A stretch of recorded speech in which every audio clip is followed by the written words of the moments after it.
அடா என்ன நம்ம சாமான் இங்கே உட்காந்துருக்காங்க. டேய் தம்பி வாடா.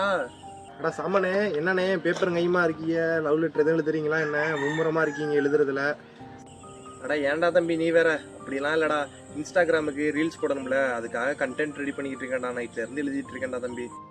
அட ஏனே நீ வேற காமெடி பண்ணிக்கிட்டு இருக்க? வீடியோ நோட்டி தான் ஞாபகம் வருது.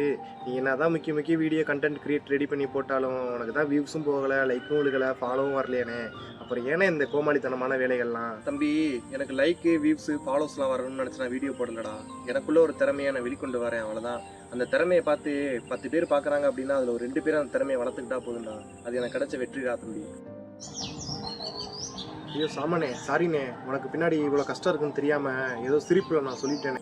சரிடா தம்பி, நீ இவ்வளோ சொல்கிறல்ல, நீ மொதல் அண்ணனை ஃபாலோ பண்ணியிருக்கியாடா தம்பி?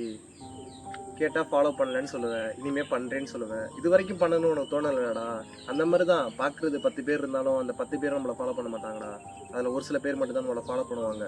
எனக்கு 10 ஃபாலோவர்ஸ் வேணும் அப்படின்னு ஆசைப்படலடா. ஒரு ஆள் ஃபாலோ பண்ணாலும் அந்த ஒரு ஆள் எனக்கான ஆளாக இருக்கும்னு நான் ஆசைப்பட்றேன். கண்டிப்பாக நானும் ஒரு நாள் எல்லாரும் மாதிரியும் பெரிய ஆளாக வருவேன். எனக்கு கீழே உள்ள ஆளையும் வளர்த்து கொண்டு வர வேண்டாம் தம்பி. இதுதான் என்னோட முடிவு. இவ்வளோ நாள் நான் கூட உன்னை ஃபாலோ பண்ணலை, ஆனால் இந்த நிமிஷத்துலேருந்து நானும் உன்னை ஃபாலோ பண்ணுறேனே. நான் மட்டும் இல்லைண்ணே, என்னோட ஃப்ரெண்ட்ஸ் எல்லாரையும் உன்னை ஃபாலோ பண்ண சொல்கிறேனே. பாய்டா.